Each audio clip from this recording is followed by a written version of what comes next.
Alhamdulillah, alhamdulillahilladzi allafa baina qulubina fa asbahna bi ni'matihi ikhwana. Alhamdulillahilladzi anzala sakinata fi qulubil mu'minin liyazdadu imanan ma'a imanihim walillahi junudus samawati wal ardh. Kana Allahu aliman hakim. Alhamdulillah hari ini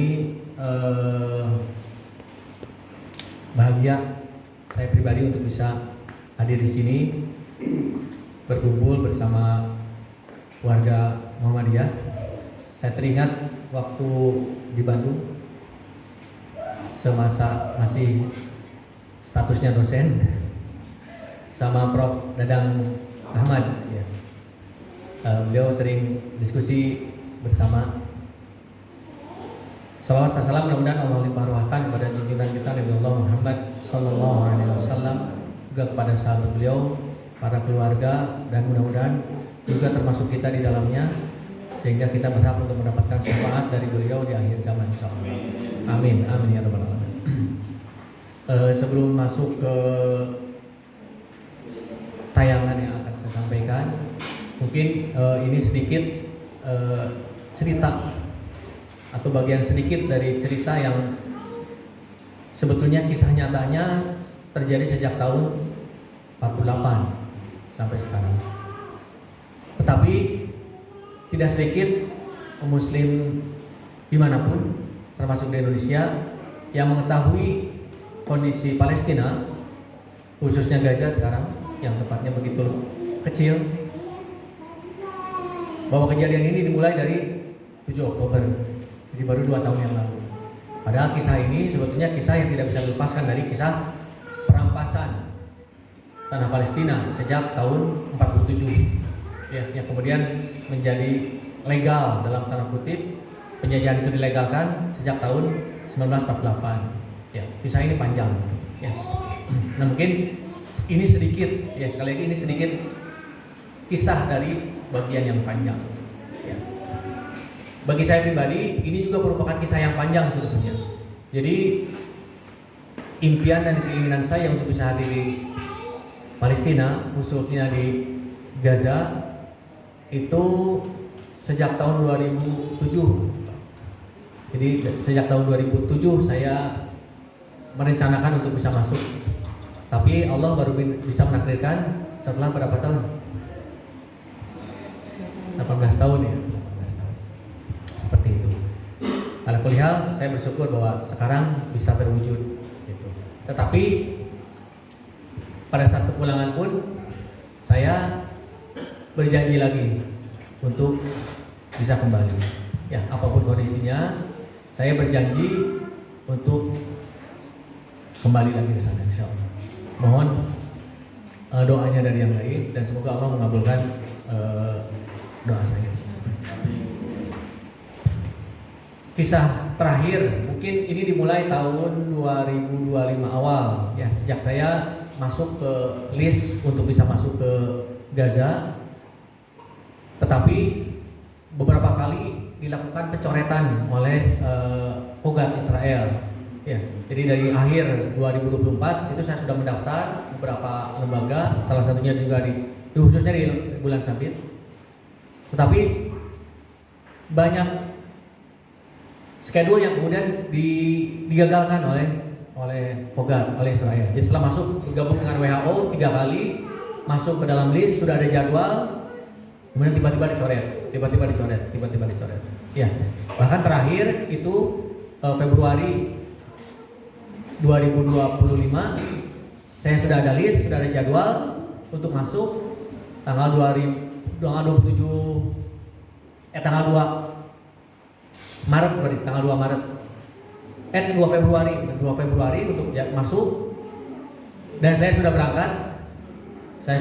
Waktu itu karena ngurus bantuan dulu ke Mesir untuk pengungsi yang berada di Rafah ya, perbatasan antara Mesir dengan Palestina. Jadi sudah berangkat ke sana, kemudian sudah ada jadwal. Jadi rencananya itu masuk Mesir, kemudian menyampaikan bantuan logistik yang saat itu masih boleh melalui pintu Rafah. Jadi mengurus di sana. Tapi setelah masuk ke sana pintu Rafah ditutup. Pintu Rafah ditutup sehingga tidak bisa masuk. Jadi akhirnya kita menyampaikan bantuan itu di perbatasan di Rafah. Salah satunya adalah di Zagazi, kota yang berdekatan dengan Rafah. Ya, saya menyampaikan bukan hanya dari Bulan Sabit Merah Indonesia, tapi juga bersama Muhammadiyah dari MDMC.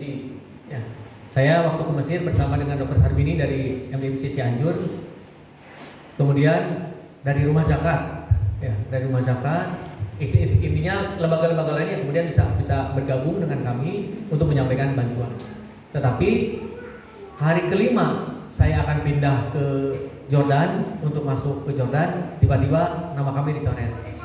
Sehingga akhirnya setelah 10 hari berada di Mesir untuk persiapan masuk ke Gaza, kami pun kembali lagi ke Indonesia. Ya, jadi panjang bisa ceritanya. Ya, tetapi kisah panjang ini juga tidak hanya dialami oleh kami. Ya, perjalanan terakhir saya masuk ke Gaza itu setelah ditentukan tanggal 27 Maret, itu seharusnya 25. Tim saya itu masuk bersama tim Rahma, ya, selevel dengan WHO sebetulnya. Ya, yang bisa masuk ke sana itu lembaga cuma 2 yang besar, WHO dengan Rahma.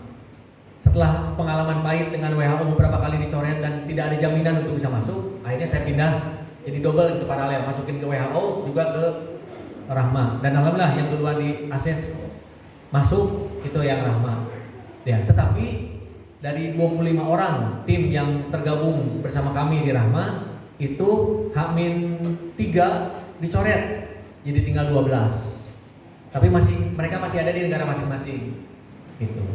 Nah, H-1 kami sudah berkumpul 12 orang, termasuk dari Amerika, dari Inggris, kemudian dari Sudan, kemudian dari Jordan itu sendiri. Nah, H-1 bahkan bukan H-1, Bada Isa pada saat kita Zoom kemudian dapat kabar terakhir bahwa yang boleh masuk cuma 6. Padahal mereka sudah berkumpul di Aman di Jordan. Seperti itu. Jadi sisanya back to home. Kembali lagi. Padahal berapa uangnya? Ya, bukan ongkosnya dari sini ke Cikabuyutan, tapi dari Indonesia, kemudian dari Amerika yang lumayan itu ongkosnya. Tapi balik lagi nggak bisa masuk. Ya, akhirnya kita masuk hanya berenam, 2 orang dari Indonesia, 3 orang dari Amerika dan 1 orang dari Inggris. Nah, pada saat masuk ke Israel itu juga beberapa barang-barang kami tidak bisa lolos masuk. Ya. Salah satunya barang-barang obat-obatan. Jadi obat-obatan itu terbatas. Hanya boleh dibawa obat-obatan yang berhubungan dengan kita saja. Jadi obat-obat yang kita selundupkan, obat-obat mahal untuk bisa dipakai di rumah sakit di sana, banyak yang bahkan makanan saja, makanan yang di koper kita yang menurut mereka jadwal kita cuma 14 hari dan makanan kita berlebih itu diambil. Ya, tapi alhamdulillah saya ada titipan dari beberapa teman sejawat, ada coklat, ada permen, ada biskuit untuk anak-anak di sana, beberapa ratus